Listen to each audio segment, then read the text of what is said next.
Victoria Regional Transit Commission meets tomorrow to decide whether to move forward on the Douglas Street busway proposal. That $25 million project calls for a two-lane busway along Douglas between Fisgard Street and Kerry Road. But as we have reported for you, there are many business people who think this plan is a one-way route to economic disaster. Channel's Eric Thompson's following the story for us tonight. He joins us now with more. Eric.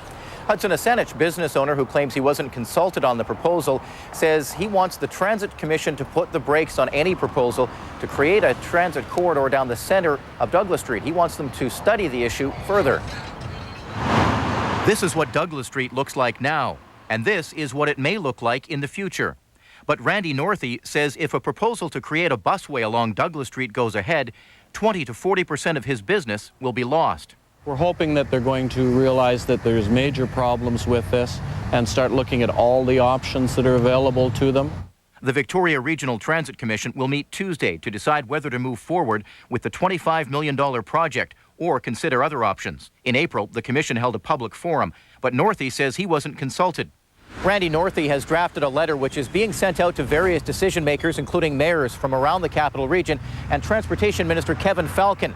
The letter asks for their support in developing a regional transit plan that works for everyone. If you're heading north on Douglas, you're not accessing our restaurant. And for every business or most every business on Douglas Street, whether they're heading north or south, you can't make a left turn into their business. The Transit Commission has been looking at a similar busway established in 2000 on Number 3 Road in Richmond.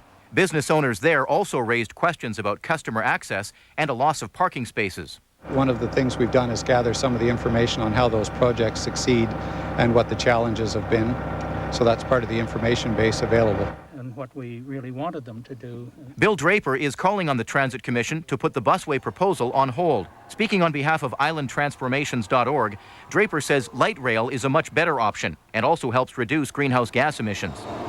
Draper says the focus of the corridor proposal has been entirely on buses, with the argument that light rail costs too much up front. But if you amortize that over a 25-year period, you find that rail is cheaper than buses if you include maintenance.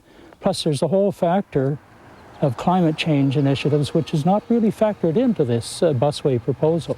Draper says he wants the commission to examine different options and conduct what he calls a proper study. Northey concurs and says he's ready to offer his suggestions should the Transit Commission provide him an opportunity in the future. Randy Northey would rather see single bus lanes running along the outside of Douglas Street, and he believes many potential customers will bypass his restaurant altogether, Hudson, if this plan goes ahead, the current proposal for the busway down the center of Douglas Street. All right, we'll be there when that decision's made tomorrow. Eric, thank you. You're welcome. Eric Thompson reporting.